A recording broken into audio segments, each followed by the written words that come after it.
രാവിലെ തന്നെ വളരെ എളുപ്പത്തിൽ നല്ല ടേസ്റ്റോടുകൂടി കഴിക്കാൻ പറ്റിയ ഒരു ബ്രേക്ക്ഫാസ്റ്റിൻ്റെ റെസിപ്പിയുമായിട്ടാണ് ഇന്ന് ഞാൻ വന്നിരിക്കുന്നത്. ഇത് ആക്ച്വലി ഗുജറാത്തികളുടെ ഒരു ഡിഷാണ്. ഹിന്ദിക്കാരൊക്കെ തയ്യാറാക്കുന്നതാണ്. അപ്പോൾ നല്ല ടേസ്റ്റാണ്. ഇതെങ്ങനെയാണ് തയ്യാറാക്കുന്നത് നോക്കും. ഞാനിവിടെ പാക്കറ്റാണ് എടുത്തിരിക്കുന്നത്, 500 ഗ്രാമിൻ്റെ. അതിൽ അളവൊക്കെ എടുത്തിട്ടുണ്ട്. ഞാനിതിൻ്റെ പകുതി മാത്രമേ എടുക്കുന്നുള്ളൂ.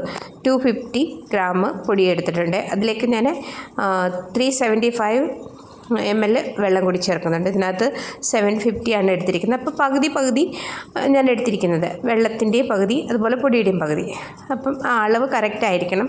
അളവ് കറക്റ്റ് ആയില്ലെങ്കിൽ പിന്നെ നമുക്ക് ചിലപ്പം ബുദ്ധിമുട്ടാണ്. അത് ശരിക്കും വരത്തില്ലായിരിക്കും എന്ന് എനിക്ക് തോന്നുന്നത്.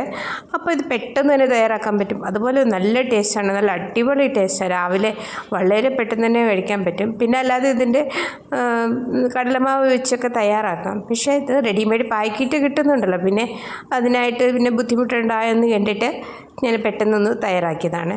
അപ്പം ഇതൊന്ന് അത്രയും വെള്ളത്തിൽ തന്നെ ഇതൊന്ന് നല്ലവണ്ണം കലക്കിയെടുക്കുന്നുണ്ട്. കട്ട പിടിക്കാതെ തന്നെ പൊടി നല്ലവണ്ണം ഒന്ന് കലക്കിയെടുക്കണം. ഇനി ഇത് നമുക്ക് വട്ടയപ്പം പുഴുങ്ങുന്ന പോലെ തന്നെ ഒന്ന് പുഴുങ്ങിയെടുത്താൽ മതി. ഇതിലേക്ക് കുറച്ച് നെയ്യ് ചേർത്ത് കൊടുക്കുന്നുണ്ട് പ്ലേറ്റിലേക്ക്, ഒട്ടിപ്പിടിക്കാതിരിക്കാനായിട്ട്. എന്നിട്ട് ഇനി ഇത് നമുക്ക് ഒഴിച്ചു കൊടുക്കാം. ഞാൻ 2 പ്ലേറ്റിലായിട്ടാണ് ഇത് ചെയ്യുന്നത്. വലിയ പാത്രം ഉണ്ടെങ്കിൽ ഒറ്റയൊരു ഇതിനായിട്ടായിട്ട് പോകും. പക്ഷേ ഞാനിവിടെ 2 പ്ലേറ്റിലേക്ക് മാറ്റിയിട്ടാണ് ഇത് ചെയ്യുന്നത്. കാരണം എൻ്റെ കയ്യിൽ വേറെ പ്ലേറ്റോ അങ്ങനെ വലുതൊന്നും ഇല്ലായിരുന്നു. ഈ ഒരു പ്ലേറ്റിലായതുകൊണ്ട് കട്ടി കുറവായിട്ടേ കിട്ടത്തുള്ളൂ. പക്ഷേ ഇത് കട്ടി കൂടുതലും നമ്മൾ വട്ടയപ്പം പുഴുങ്ങുന്ന പോലെ തന്നെ, അത് വേറെ ഒന്നും പറയാനില്ല. അതുപോലെ തന്നെ അങ്ങനെ ഇതൊന്ന് പുഴുങ്ങിയെടുത്താൽ നമുക്ക് കാര്യങ്ങൾ പെട്ടെന്ന് ചെയ്തെടുക്കാൻ പറ്റും.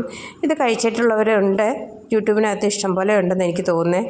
അപ്പം കഴിച്ചിട്ടില്ലാത്തവർ ഇതുപോലെ പാക്കറ്റ് കിട്ടുവാണെങ്കിൽ ആദ്യം വാങ്ങിച്ച് തയ്യാറാക്കി നോക്കുക. അങ്ങനെ ഞാൻ ഇതെല്ലാം ഒന്ന് പുഴുങ്ങി എടുത്തിട്ടുണ്ട്. നല്ലവണ്ണം ഇളകി വന്നിട്ടുണ്ട്. നെയ്യ് ചേർത്ത് കൊടുത്തതുകൊണ്ട് പ്ലേറ്റിൽ നിന്ന് അത് നല്ലവണ്ണം പെട്ടെന്ന് തന്നെ വിട്ട് കിട്ടിയിട്ടുണ്ട്. ഇനി ഇത് നമുക്കൊരു സ്പെഷ്യൽ കടുക് വറുത്ത് ചേർക്കുന്നത്, അതാണ് അതിൻ്റെ ടേസ്റ്റ് വരുത്തുന്നത്. അപ്പം ഞാനിത് ഒന്ന് ഇളക്കിയതിന് ശേഷം ഇത് നമുക്കൊന്ന് കട്ട് ചെയ്ത് വെക്കണം. നമ്മൾ വട്ടയപ്പമൊക്കെ മുറിക്കുന്ന പോലെ തന്നെ ഇതൊന്ന് മുറിച്ച് വെച്ചിട്ട് ഇനി നമുക്കിതിൻ്റെയൊക്കെ കടുക് പുറത്തുകൂടി ഒഴിച്ചാൽ മാത്രം മതി. നമുക്ക് നല്ല ടേസ്റ്റി ആയിട്ട് തന്നെ കഴിക്കാം. അപ്പോൾ കഴിക്കാത്തവർ തീർച്ചയായിട്ടും ഇതുപോലെ തയ്യാറാക്കി നോക്കുക. ഇപ്പോൾ എല്ലാ മോളുകളിലും കടകളിലും ഒക്കെ എല്ലാ പാക്കറ്റിൻ്റെ പൊടികൾ കിട്ടുമല്ലോ. അപ്പം അങ്ങനെ നിങ്ങൾക്ക് കിട്ടുവാണെങ്കിൽ തീർച്ചയായിട്ടും വാങ്ങിച്ചിട്ട് തയ്യാറാക്കി നോക്കുക, കഴിച്ച് നോക്കുക. നല്ല ടേസ്റ്റാണ്. അപ്പം നിങ്ങൾ ആദ്യമായിട്ടാണ് എൻ്റെ ചാനൽ കാണുന്നതെങ്കിൽ സപ്പോർട്ട് ചെയ്യുക, സബ്സ്ക്രൈബ് ചെയ്യുക. അതോടൊപ്പം നിങ്ങളുടെ അഭിപ്രായം കൂടി അറിയിക്കുക. എനിക്ക് ഒത്തിരി തെറ്റുകളൊക്കെ ഉണ്ടായിരിക്കുക, ഈ പറയുന്നതിലൊക്കെ ഒത്തിരിയും തെറ്റുകൾ വന്നിട്ടുണ്ട്, അതൊക്കെ ക്ഷമിക്കുക. എന്നിട്ട് നിങ്ങളുടെ അഭിപ്രായം കൂടി അറിയിക്കുക. ഇനി അടുത്ത വീഡിയോയിലൊക്കെ നമുക്ക് തെറ്റുകൾ തിരുത്താൻ തീർച്ചയായിട്ടും ശ്രമിക്കാം. അപ്പം ഞാനിനി കടുക് വറുക്കാനായിട്ട് പാനിലേക്ക് എണ്ണ ഒഴിച്ച് കൊടുത്തിട്ടുണ്ട്. നമ്മൾ കറി എണ്ണയാണ് ഒഴിച്ച് കൊടുത്തത്. ഏതെണ്ണ ഉപയോഗിക്കുന്നു ആ എണ്ണ ചേർത്ത് കൊടുക്കാം. വെളിച്ചെണ്ണ ഉപയോഗിക്കാതിരിക്കുന്നതാണ് നല്ലതെന്ന് എനിക്ക് തോന്നുന്നത്. പിന്നെ ഇതിലേക്ക് കടുക് ഇട്ട് കൊടുത്തു. കടുക് ചെറിയ കടുകാണ് ചേർത്തത്. വലിയ കടുകിനെക്കാട്ടും നല്ലത് ചെറിയ കടുക് ചേർത്ത് കൊടുക്കാം. പിന്നെ മുളകൊന്ന് ചെറുതായിട്ട് കുത്തിയിട്ട്, അല്ലെങ്കിൽ പൊട്ടിത്തെറിക്കും, ഒന്ന് കുത്തിയിട്ടിട്ട് കൊടുത്തു. പിന്നെ അതോടൊപ്പം തന്നെ കറിവേപ്പില കൂടി ചേർത്ത് കൊടുത്തു. ഇനി നമുക്ക് ഇതൊന്ന് മൂത്ത് വരുമ്പം തീ ഓഫ് ചെയ്തതിന് ശേഷം അല്പം വെള്ളം കൂടി ഒഴിച്ചു കൊടുക്കാം. അങ്ങനെ വെള്ളം കൂടി ഞാൻ ഒഴിച്ചു കൊടുത്തിട്ടുണ്ട്. ഇതിലേക്ക് നിങ്ങൾക്ക് പഞ്ചസാര ചേർക്കണമെങ്കിൽ ചേർത്ത് കൊടുക്കാം, ഉപ്പ് ചേർക്കണമെങ്കിൽ ചേർത്ത് കൊടുക്കാം. ഉപ്പ് ഞാനിവിടെ ചേർക്കുന്നുണ്ട്, പക്ഷേ പഞ്ചസാര ഞാൻ ചേർക്കുന്നില്ല. കാരണം ഡോക്ല ഓൾറെഡി അത് മധുരം ഉള്ളതാണ്. അങ്ങനെ ഞാൻ ഇതൊന്ന് കടുക് വറുത്തെടുത്ത് ഞാൻ അല്പം ഉപ്പ് ചേർത്ത് കൊടുക്കുന്നുണ്ട്.